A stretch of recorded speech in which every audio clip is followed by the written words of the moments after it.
Valérie Expert.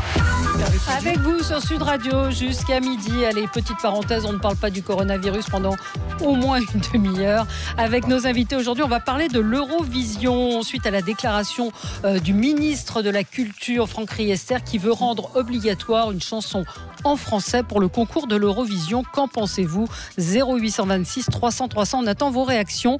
On est ensemble. Gilles Gansman est toujours sur le plateau. Oui, Jean-Pierre Pasqualini, directeur des programmes de Mélodie TV, véritable encyclopédie vivante de la chanson française.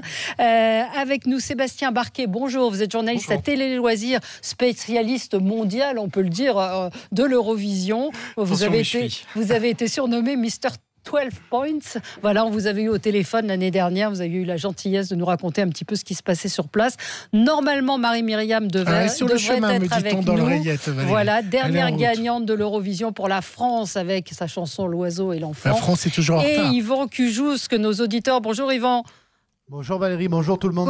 Bonjour, il est à Toulouse, Yvan, qui anime le Loft Music sur Sud Radio tous les soirs à 20h.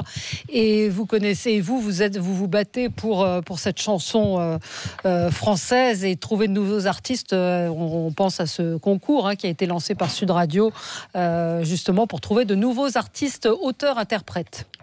Absolument Valérie, absolument, on en reparle. On en reparle. Alors, peut-être cette polémique, on va commencer avec vous, Sébastien Barquet. On va écouter la chanson de Tom Leb, la chanson de la polémique. En anglais ou en français, vous voulez quel passage, Valérie? Je ne sais pas, vous m'avez pas mis les deux, je vous ai demandé les deux. Si, j'ai les deux, alors c'est pour ça que je vous propose le choix. Et en anglais. En anglais.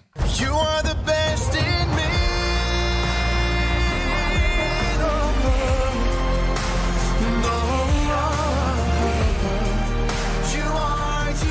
Voilà, donc ça c'est le refrain. La chanson est à moitié en français, à moitié en anglais. Il y a même une association, figurez-vous, qui a porté plainte et qui a demandé à ce que la chanson soit en français. Alors vous en pensez quoi, Sébastien Barquet, de cette polémique ? C'est pas la première fois qu'un Français chante en anglais. Non, c'est pas la première fois. La première fois, on en reparlera sans doute tout à l'heure, c'était en 90 avec Gainsbourg qui avait écrit le texte de Joël Ursule, White and Black Blues. Ouais. Là, les polémiques, c'est vrai qu'elles sont un petit peu plus récurrentes ces dernières années. La dernière fois, c'était en 2017 avec André Valigny, qui était à l'époque secrétaire d'État chargé à la francophonie, il était sénateur aujourd'hui, qui avait épinglé cette pauvre Alma qui avait osé mettre un refrain en anglais dans son titre Requiem. J'ai oublié Alma, moi. Moi, j'aimais beaucoup le titre. Et donc voilà, ça ressurgit cette année. Bizarrement, le ministre de la Culture ne s'était pas exprimé l'année dernière quand Bilal Hassani avait chanté son titre Roi, qui comportait pourtant aussi de l'anglais. De l'anglais, oui, absolument. Donc c'est, vous comprenez quoi, vous, Jean-Pierre Pasqualini ? Bon, c'est vrai qu'il y a toujours des polémiques autour de l'Eurovision. On nous dit si on veut gagner, il faut chanter en anglais. D'un autre côté, on nous dit oui, mais la France ne veut pas gagner parce que ça coûte trop cher à organiser. C'est un peu compliqué tout ça. Il y a beaucoup de polémiques. L'année dernière, c'était plus la polémique de ce garçon très féminin qui a fait beaucoup couler d'encre. Donc on a oublié qu'il chantait en anglais parce qu'il y avait quelque chose que les médias ou le public a trouvé plus choquant pour certains. Enfin, il faut noter qu'il avait été élu par les gens. Donc la chanson, il y avait eu des chansons proposées par France Télévisions sur une émission qui s'appelait Destination Eurovision et qui avait des chansons en français et des chansons en anglais, et que là c'était le vote du public, donc c'était très compliqué de le contester là-dessus. Le problème, c'est que là le choix il a été fait en interne de France Télévisions, service public, et je pense que le souci il est là, c'est que le service public et la directrice des variétés et divertissements a fait ce choix-là, et c'est un choix de la France. On les a évidemment invités, Gilles, et ils ne souhaitent pas s'exprimer. Ils ont dit qu'ils ne commentaient jamais des décisions politiques. Voilà, c'est pas une décision, c'est un commentaire d'un ministre. Ils sont concernés. Donc voilà, donc ils ne commentent pas. Pour moi, c'est vrai que France Télévisions qui a voulu certaines années, on pourra en parler, il y a eu certaines années où le public s'est exprimé, des années où ça a été imposé. C'est pas la première année où ça a imposé, ça a été imposé souvent. Moi, ce qui me gêne le plus dans tout ça, c'est que même les années où on a dit au public vous allez voter, les jeux étaient à moitié faits d'avance, c'est-à-dire que Destination Eurovision, on n'a jamais vu, ou très peu, mon collègue m'a dit qu'il y avait eu un cas d'un garçon qui avait envoyé sa petite cassette de province. En général, c'était des gens qui sortaient de The Voice, qui ont été dans Destination Eurovision, parce que c'était la même équipe qui organisait The Voice et Destination Eurovision, donc on avait beaucoup d'ex de télé-réalité. Et ce que je trouve scandaleux, c'est qu'on fasse des appels nationaux en disant aux gens, envoyez vos cassettes, vous qui êtes perdus dans la campagne, vous les gamins qui rêvaient faire carrière, et que finalement, il n'y a aucune chance pour ces gamins que ça aboutisse, quoi. Ouais. Pour le coup, il n'y a pas eu d'appel à candidature cette année. Oui, là, cette année, c'est pas le problème. Il n'y a pas eu d'appel à candidature. Mais je préfère autant ça. C'est la première fois que ça se passe comme ça ou pas? Non, le choix en interne, on l'avait jusqu'en 2017, justement. On a eu 2 années de sélection nationale. Par Nathalie André, Amir a été choisi par Nathalie André, par exemple. Voilà, ça change. Yvan Cujous, vous avez entendu ce que disait Jean-Pierre Pasqualini. Vous, c'est votre cheval de bataille aussi d'aider des jeunes talents à éclore et à se faire jour. Qu'est-ce que vous en pensez de cette polémique? Oui, c'est-à-dire que là, si on regarde l'Eurovision, c'est pas un concours de révélation, c'est pas un dispositif d'émergence, c'est autre chose. C'est une émission de télé, c'est une espèce de tour Eiffel comme ça, de médiatique autour de la chanson qui fait beaucoup d'audimat et qui est quelque chose un petit peu d'historique là-dedans dans le paysage. C'est plutôt comme ça qu'il faut le prendre. Et puis, j'ai envie de dire aussi, il faut que nous, on sache en France ce qu'on veut faire, quel est l'objectif dans ce concours. Soit c'est un objectif réel de le remporter, auquel cas il n'y a pas débat, il faut chanter certainement en anglais et en français parce qu'objectivement on aura plus de chance, vu les tendances à ce que la musique soit plutôt anglo-saxonne dans le texte de plus en plus, et vu les réseaux sociaux et la manière de consommer de la musique pour les jeunes aujourd'hui. Soit on veut en faire une espèce de promotion de la langue française et de la francophonie plus au-delà, et à ce moment-là, là aussi, le débat ne se pose plus, on chante en français. Ça veut dire qu'il faut quand même définir peut-être l'objectif que l'on veut atteindre en participant. C'est-à-dire qu'en gros, vous mettez en doute le fait qu'on ait vraiment envie de gagner. Oui, je pense qu'on a peut-être pas. Oui, c'est ça. Est-ce qu'on a envie aussi de promouvoir l'exception de la chanson française, qui est très, très, très liée à notre histoire, à nous, culturelle, et à notre héritage de la littérature, notamment l'exception de la chanson.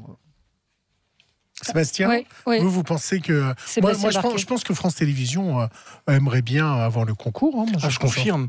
C'est une rumeur systématiquement. C'est vrai que ça fait des années. D'abord, on avait dit que ça coûte très cher. Et deuxièmement, on nous dit que non, la France Télévisions ne veut pas organiser le concours. Pour discuter avec les gens en off, je vous assure qu'ils ont envie de gagner. Voilà, cette année aussi, ils ont vraiment très envie de le faire. Leur démarche, elle est ce qu'elle est. Ils prennent des risques, leur responsabilité. Mais l'envie, elle est là. Je ne remets pas du tout en cause la sincérité du fait qu'ils veulent gagner. Une question pour vous, qui avait réponse à tout. Une question de Véronique qui dit quel est le pourcentage de pays qui chantent dans sa langue natale? Est-ce que vous le savez? Alors l'année dernière, on avait, je crois, quasiment la moitié des pays qui chantaient quand même dans leur langue originale. Ça dépend des années.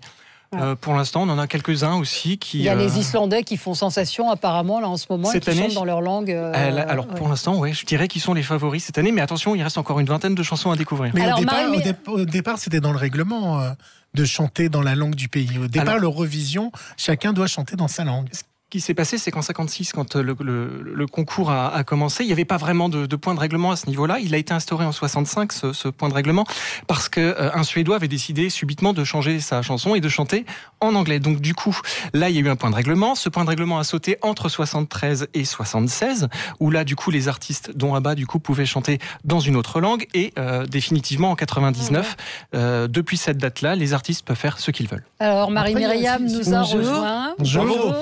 Bonjour Marie-Myriam, on est contente de vous avoir. Merci. La dernière gagnante de l'Eurovision pour la France en 77. Qui avait chanté en français. Avec la chanson L'oiseau et l'enfant.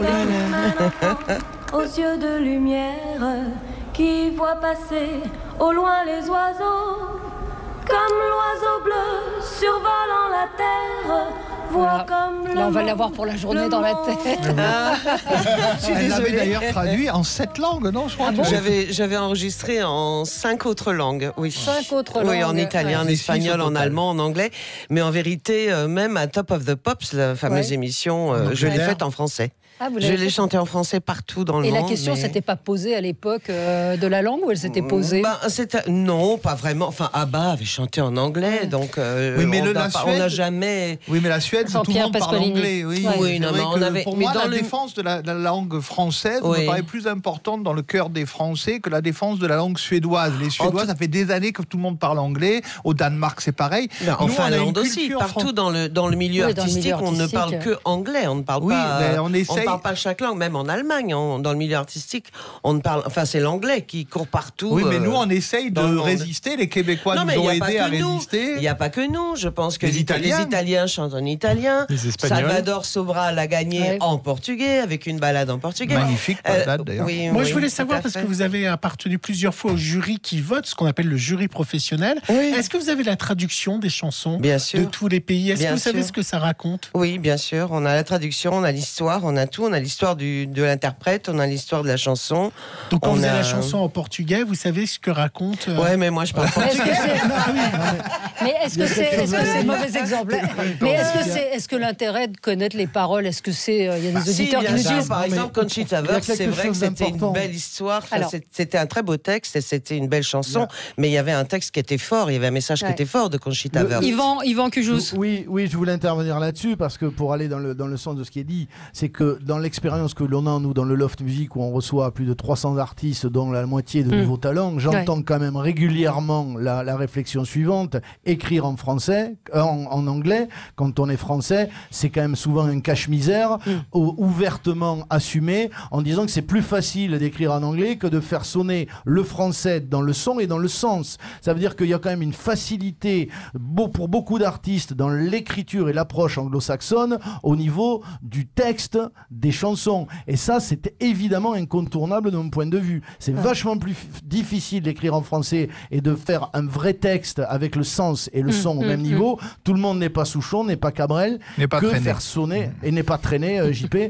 C'est beaucoup plus facile que de chanter en anglais. Enfin, je pense qu'on est d'accord là-dessus. Vous en pensez quoi, vous, Marie-Myriam, de la polémique autour de la chanson Enfin, moi, je dis, il est vrai qu'on n'a pas besoin de chanter en anglais pour gagner, parce que le sens la finalité du truc, c'est de gagner. C'est ça. Par contre, moi, je pense que c'est de bonne guerre de mettre un petit bout d'anglais, puisque tout le monde chante en anglais. Je vois pas pourquoi nous on se priverait pas. Natacha Saint-Pierre avait mis un petit bout. Tous ceux qui nous ont représentés depuis je ne sais pas combien d'années ont toujours mis 2-3 mots en anglais. Ça n'a rien apporté, puisque du coup on n'a jamais gagné. Donc ça n'a rien apporté. Donc peut-être qu'il faudrait changer. Sébastien Barquet, il y a toujours eu de l'anglais.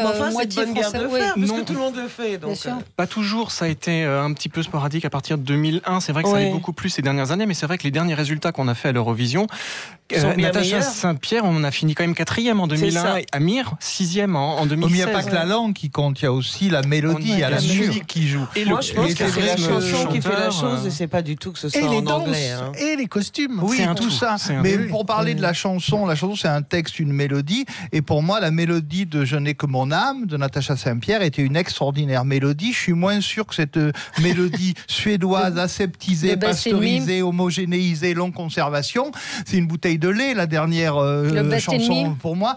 Cette mélodie, d'abord, n'est pas actuelle, elle est un peu vieillotte. Enfin, je trouve pas que... De quoi tu parles? De la chanson de Tom Leb, de la mélodie cette année. Moi, j'adore Tom Leb, j'adore sa voix. Et t'adores la mélodie. Et alors, je vais te dire une chose, j'ai entendu sur une autre radio sa version de guitare. Oui. Eh ben, c'est une autre dimension. J'adore sa chanson, j'adore sa voix. Elle est mieux en acoustique, c'est vrai. Exactement. Là, il y a un côté effectivement subjectif total. Alors, Yvan Cujous, oui. Non, je disais que là, on est dans le subjectif total, c'est-à-dire pour voir, à la limite, d'un point de vue un peu objectif, on peut se dire, on peut arriver à évaluer un texte dans peut-être des références, dans une rigueur de langue, etc. Une mélodie, ça reste extrêmement difficile à évaluer. C'est propre à chacun qui va aimer cette mélodie. Est-ce qu'une mélodie est plus forte ou est-ce qu'elle est plus puissante? Il y a des mélodies plus fortes que d'autres. Il y a des plus riches. Il y en a qui se retiennent. Il ne faut pas oublier qu'il faut retenir la mélodie sur 40 et quelques candidats. Maintenant, aujourd'hui, c'est beaucoup plus difficile de retenir une mélodie. Et c'est souvent ça qui retient le jury qui vote. Oui, mais il n'y a pas que la mélodie, il y a l'arrangement, la réalisation. Mais bien sûr, il y a comment elle est habillée, tout à fait. Parce que vous voyez, vous irez voir les Islandais, il y a une mise en scène, il y a une vraie mise en scène, le chanteur a un look particulier, donc on sent qu'il y a quand même un côté un peu Disney maintenant dans ce concours d'Eurovision, qui avait peut-être pas à l'époque.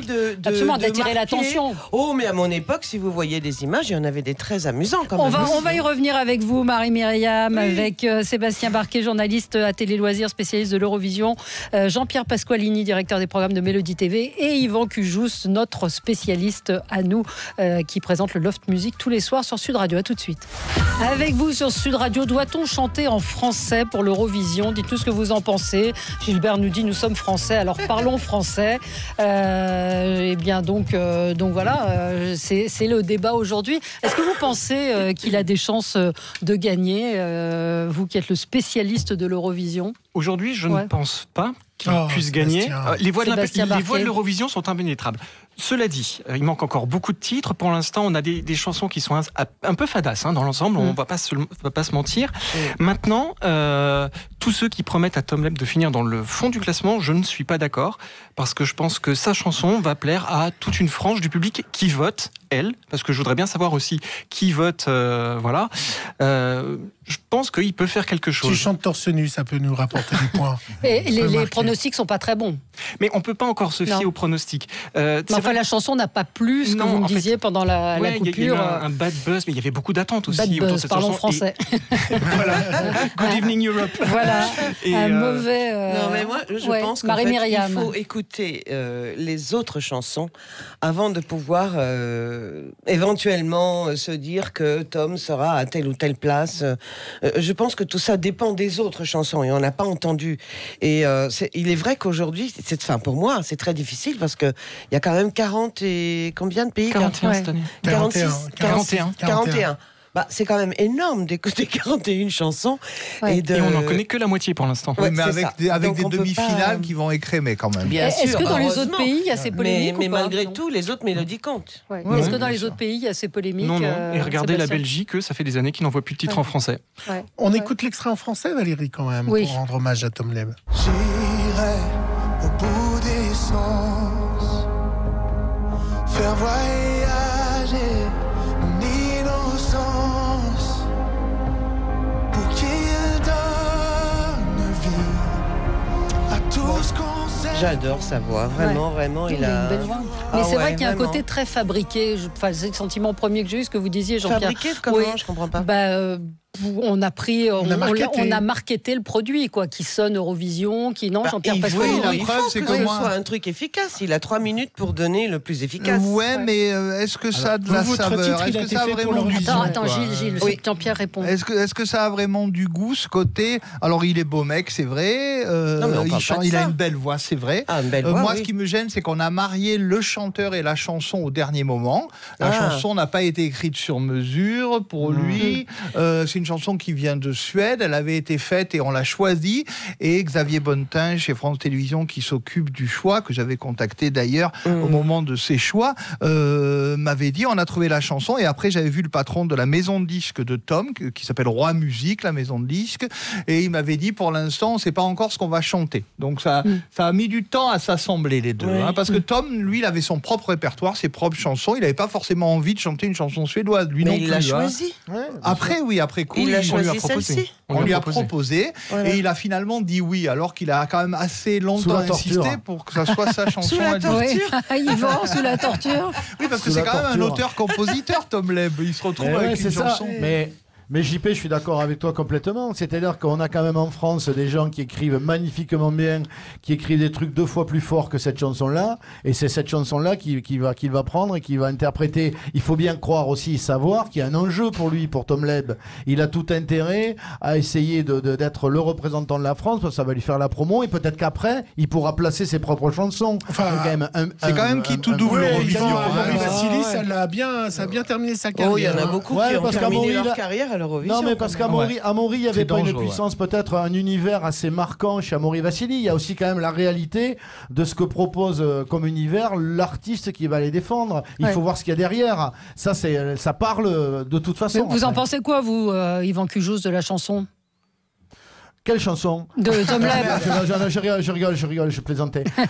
Je la trouve dans un standard. C'est ça aussi l'idée. C'est qu'il faut être dans un standard d'écoute, dans une mode actuelle de réalisation, de son, de puissance de son, d'arrangement. Si vous n'êtes pas dedans, c'est compliqué que le public Delta, lambda, mette la chanson en tête. Il faut rentrer dans un standard. C'est ce qu'on est dans cette Eurovision. On est dans un modèle standardisé, globalisé, mondialisé dans le son. Et donc c'est ça quand même la réalité. Non mais ils vendent désormais dans tout le monde, dans les maisons de disques, quand un album est conçu pour un chanteur, tout est marketé aujourd'hui. C'est pas que le fait de l'Eurovision. Quand Jennifer sort un album, il y a des titres qui sont supprimés, même si c'était le titre préféré, parce qu'on dit que ça va pas marcher. Ça a toujours existé. C'est bien le problème. Mais ouais, Sébastien Marquet. Ouais. Si c'était aussi standardisé, Salvador Sobral n'aurait pas gagné en 2017. Exactement. Ouais. Vous avez été choisie pour l'Eurovision, Marie-Myriam, cette chanson. Comment vous êtes arrivée ? Pour la chanson ? Cette chanson-là, comment elle est arrivée à l'Eurovision ? L'Oiseau et l'Enfant est arrivé. J'ai rencontré Jean-Paul Carat et qui m'a présenté Jo Grassi. Et c'est par, d'après ce qu'ils disent, c'est par mon personnage, la petite fille, on va dire, presque que j'étais à l'époque, et qu'ils ont écrit cette chanson qui commence justement par un enfant, parce que j'avais l'air d'une enfant. Et donc c'était un message d'amour et de paix, et la chanson était évidemment très belle, se retenait très facilement. Moi, mon challenge, c'était de commencer les 8 premières mesures a cappella. Mais elle a été faite pour l'Eurovision. Mais elle a été faite pour moi d'abord.